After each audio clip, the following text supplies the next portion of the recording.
And now it will be time for us to launch the hackathon. And then we will have a presentation at the official launch of these new events in the FIRA show, which is co-organized by Robagri, INRAE, and OpenRT, and also which benefits from contributions of 4D Virtualize. So we will welcome Cédric again, who was the first keynote of this morning. Jean Lagnery, Hervé Pollard, Adrien Couvent, and Pierre Florian Maladre. Florent, pardon.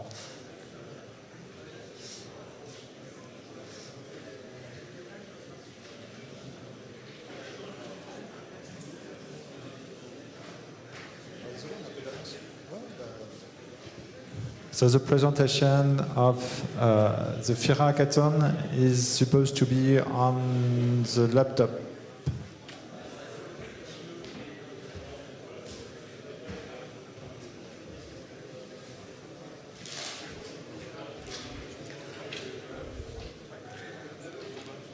Hello, everybody, again.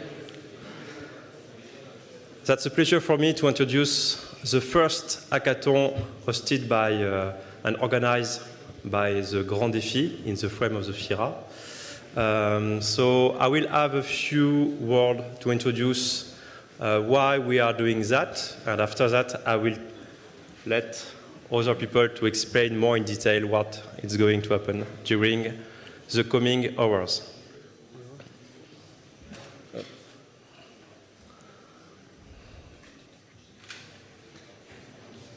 No. Can you go on the next slide, please?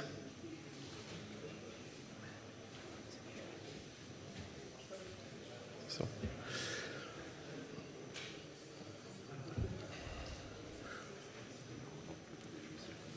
Great. So, at first, the hackathon has been organized in the frame of the Grand Défi, so let me explain what is behind the Grand Défi. This morning I've been able to talk about what is at stake when we are talking about agroecology. On a more general point of view, the Grand Défi has been built based on a French national initiative with the aim to accelerate the development of the robotics and especially to accelerate robots in the farm. So the target is to deliver some action at several levels of maturity on the cycle of the development of the robots.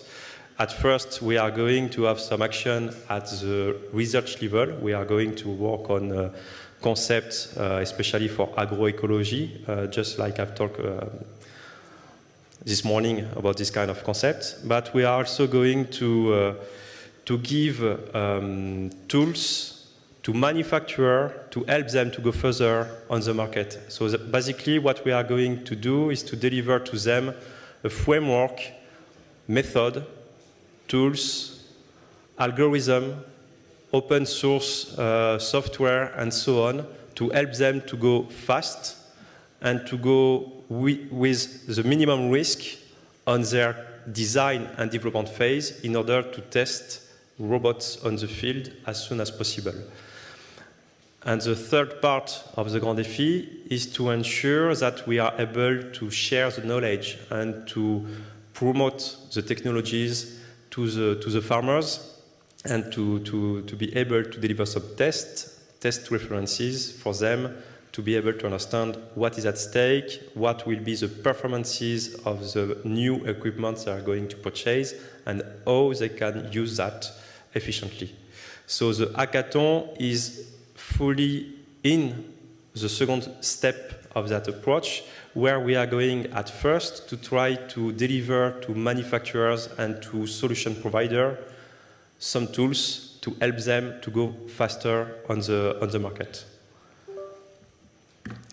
So the first hackathon, which is here, has been done in order to disseminate first technologies which have been developed in a collaborative approach.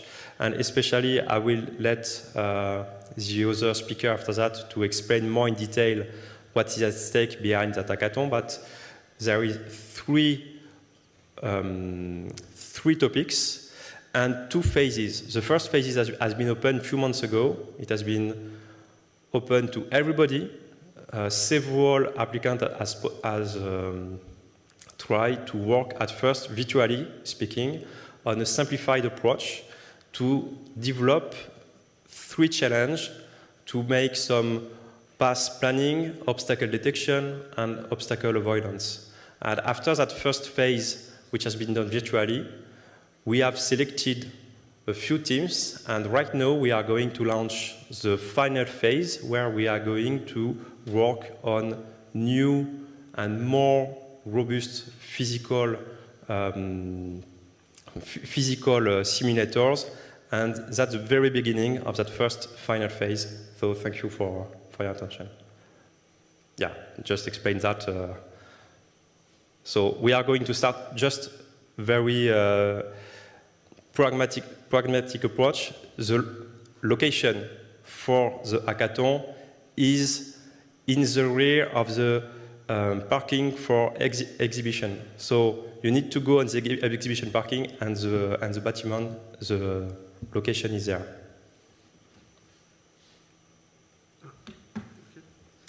Thank you. So I am Florent Malart. I am the CTO of 4D Virtualize, and I will present here very quickly our contribution to the hackathon. What is 4D Virtualize? It's a company, French company located in Clermont-Ferrand, in the middle of France. And our goal is to provide to our customer a robotic simulation in order to help them to develop their robotic application, different kind of application, whether it is in military, agricultural, etc. And the goal of this simulator is to generate contextualized sensor data by 3 very easy to use methods.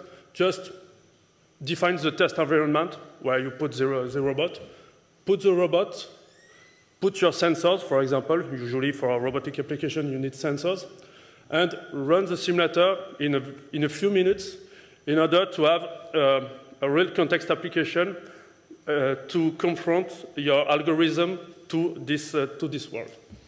The main goal is to have an easier way to test your algorithm instead of going outside and testing with the robot, which can have some difficulties.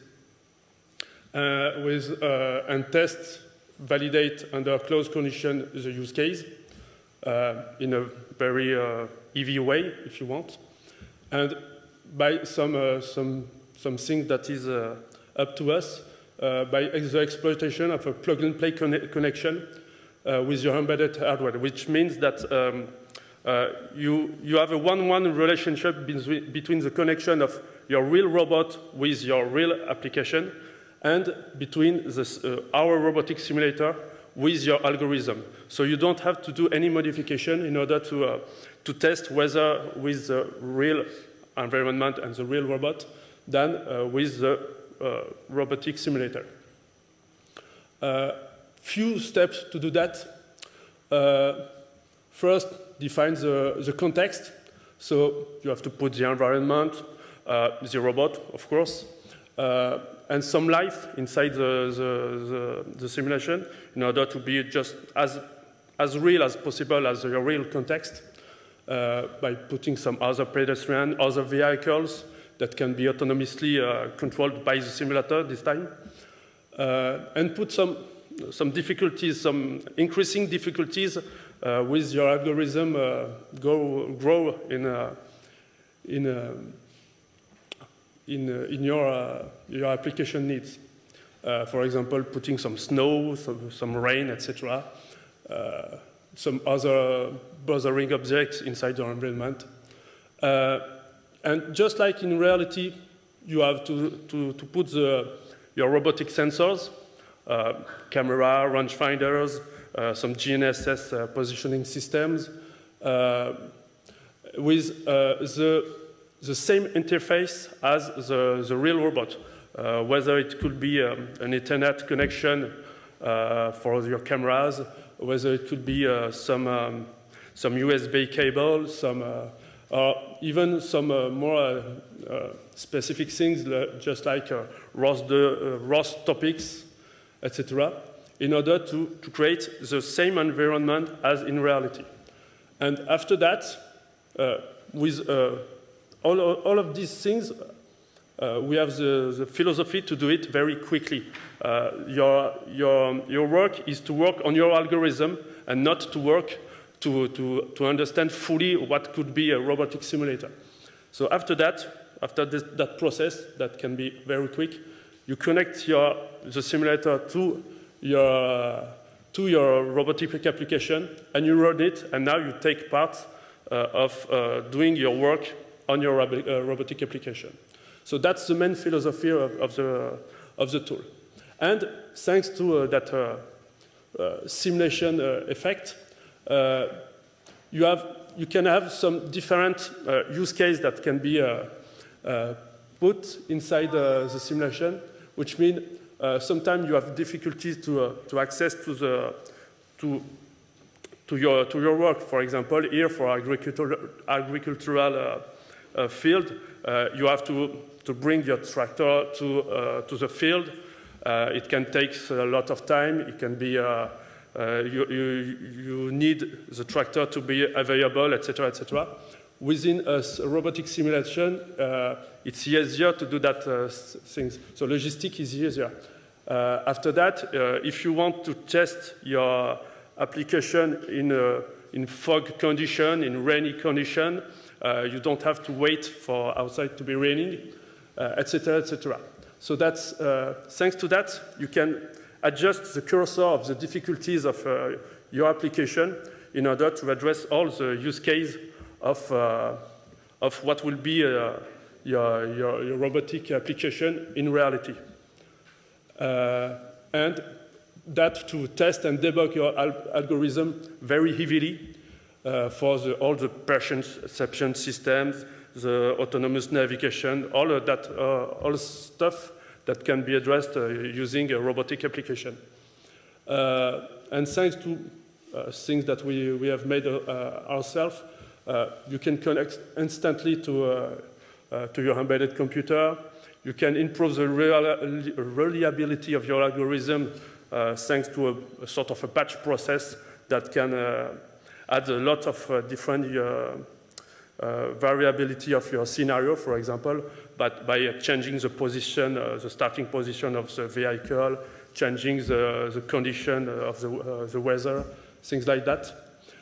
We can also, instead of doing a live simulation, we can also generate some data set in order for example, your artificial intelligence to train and develop, test, and improve all the things that can be within the part of developing a robotic application. I think that's all for my part. And so for the hackathon, we have provided a license of the simulator, one computer for each participant of the hackathon, so they can mainly focus on doing their job for the hackathon and leaving the simulator doing the production of sensor data and gathering the command of the vehicle in order to move, for example, the vehicle inside the simulation as close possible as reality. That's all for me.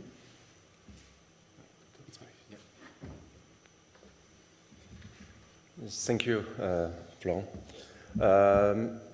On our side, Opalati participate to this hackathon to provide the hardware and to the participant to integrate this kind of solution inside the system.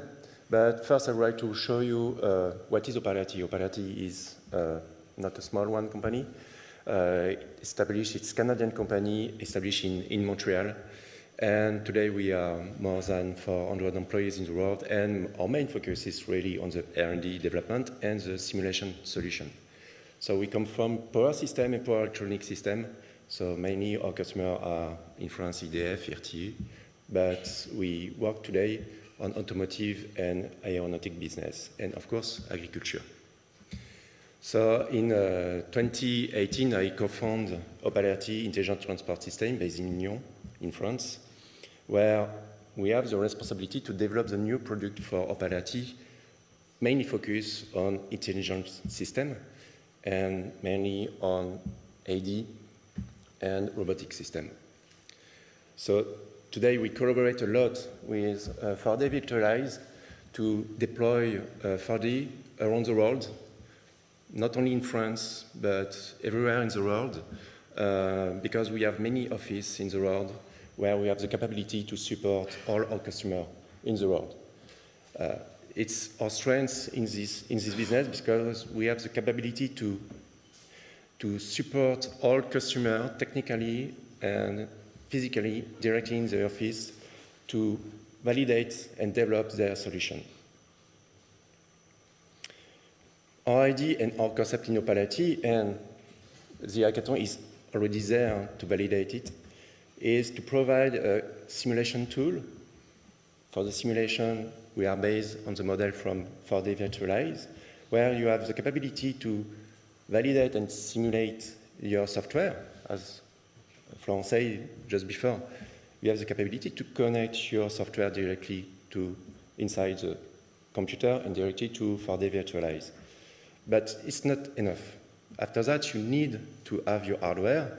You develop your own hardware, and you need to validate it thanks to your current model, your sensor model, mainly of 4D Virtualize, but how you can make the connection between the simulation and the hardware. It's where we have developed a Sensor Connect platform, which has the capability in real time to inject the communication data inside the real hardware. And of course, we have the capability to have some validation platform on EV parts. So we speak about hardware in the loop, so HL simulator. So mainly our contribution on this hackathon is to provide the hardware and to support 4D Virtualize inside this kind of integration in this hackathon. I think it's finished. Yeah. So yes, if you want to have more information about our capability, Robotique and 4D Virtualize already have a booth. So it's a booth number is 3. So don't hesitate to visit us and to discuss about simulation, co-simulation, integration, and validation. Thank you.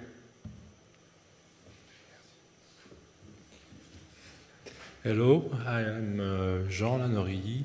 I work in NRA. And NRA provide software development for the hackathon. And for example, we have provided path following, tools to control robots, and so on. And these works are based on the French project called T-Rex.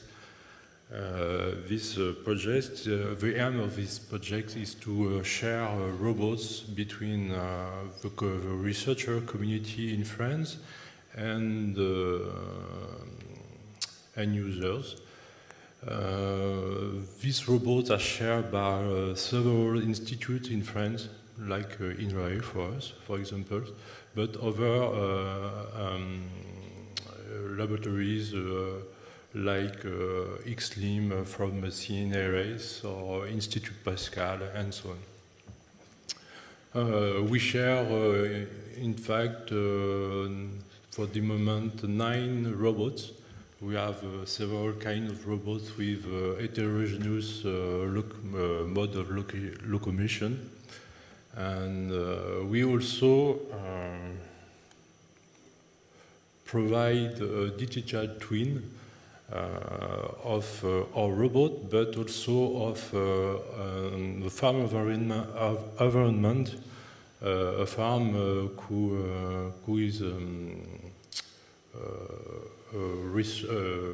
research environment of INRAE. We can see on the left the farm of INRAE, and on the bottom we can see a simulation of the environment.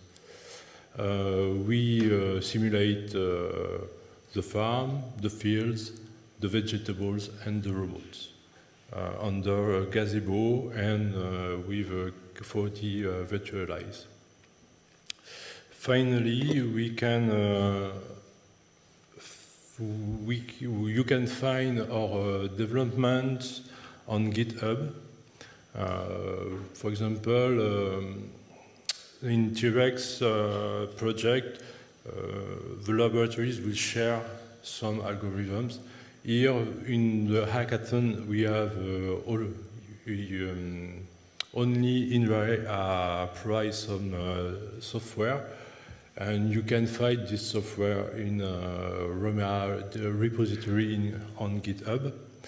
And you can find also all the developments made in the T-Rex project on the GitHub page. Yeah. It's okay for me. So let's start. That's the final phase. So thanks a lot for all of the people who have organized and provided resources, time, material, software. And I also want to thank all of the participants because it was quite challenging, new for us. And I like to thank Adrien, who has organized for the Grand Défi, the operation. So if you have any question, feel free to ask to Adrien, who is just talking there. That's the guy. So thanks a lot, and let's play.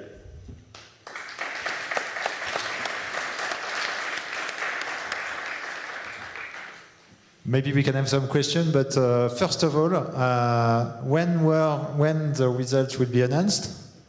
The results will be announced Thursday at noon during the FIRA Awards. All right. Do you have any question regarding to the hackathon? To the hackathon, sorry for my bad accent. Or regarding simulation, digital twins, algorithm software? If you do not have, I have one. We talked about agriculture and digital twin for machine learning and so on. We don't talk during this presentation about the deformability, the capability to have to simulate non-rigid environment. Is it something that 4D or OpenRT is actually developing, or it is still asking too much resources? It is nearly planned on our roadmap, but that's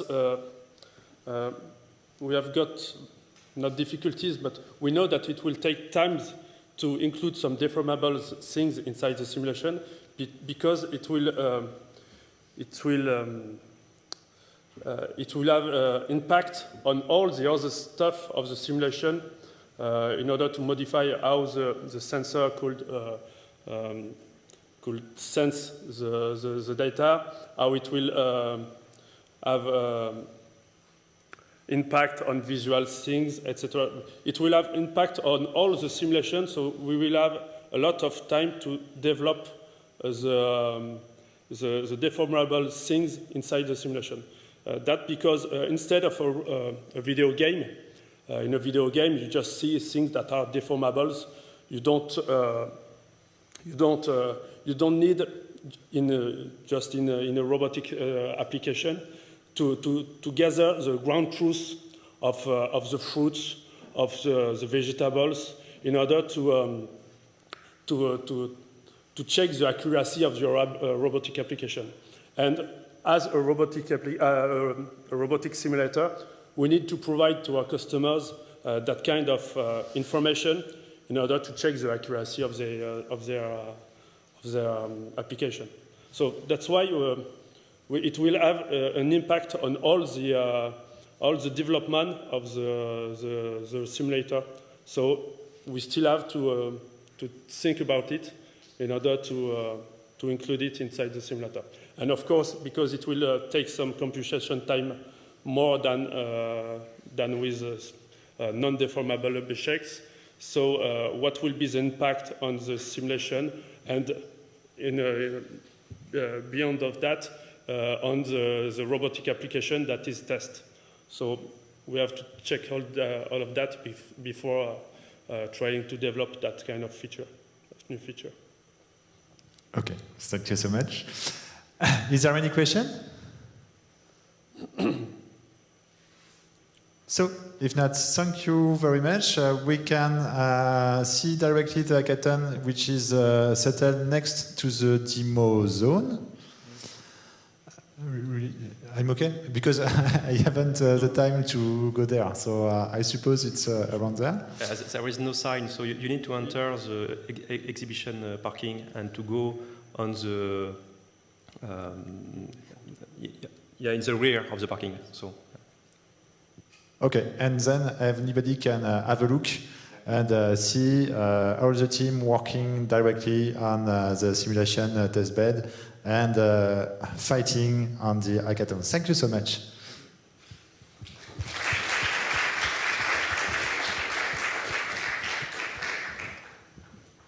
So this is time to have a break. I would like to thank all the presentations and all the people who present. I would like also to thank the organizations and also to thank you for your kind attentions. And I hope that you had as much pleasure as I have to present, understanding and having a look on what we have presented to you today. So thank you very much. And after, at 4, there will be their controversies. You can have a look on the beginning of the hackathon, and you can also have a look on the robots that are settling right now on the demo zone. So thank you, and have a good break.